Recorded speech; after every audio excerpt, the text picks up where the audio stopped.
Sometimes we get frustrated because our drawing doesn't look realistic. It will be a thing of the past, because today you'll learn how to draw and color a realistic apple with the basics you need for easy step-by-step coloring. We start with the sketch of the drawing.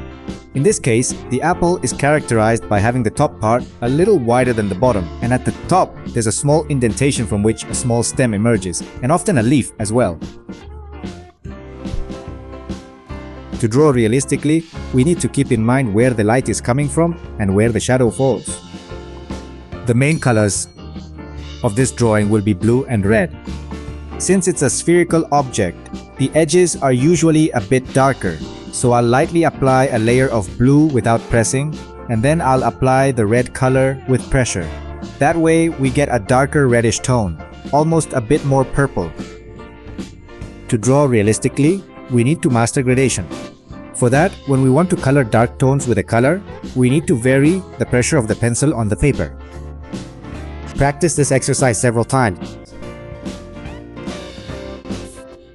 We apply this theory to our apple drawing, applying more pressure in the areas or parts that we want to be darker.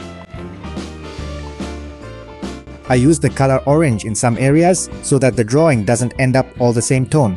Afterwards, by applying the blue color, I can refine the transition areas from one tone to another, or darken some areas a bit more, of course without applying too much pressure. In the midtones that simulate a shine reflecting off the table, I simply gently apply the red color. And in the end, I'll blend it a bit with white so it looks a bit more even and kind of pink. To draw realistically, you have to be very observant.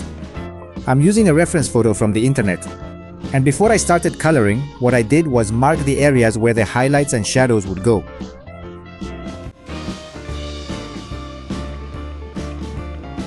Once I have the whole apple colored, I start coloring with white in the midtones and in the light areas so that the drawing looks more even.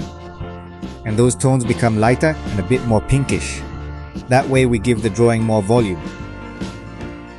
Remember that if you like my videos, please subscribe to the channel if you haven't already.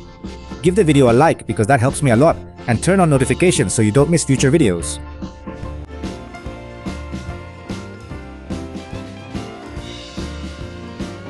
For the leaf, I'll use a light green on the veins, and then with a dark green, I'll make some spots to simulate the texture of the leaf.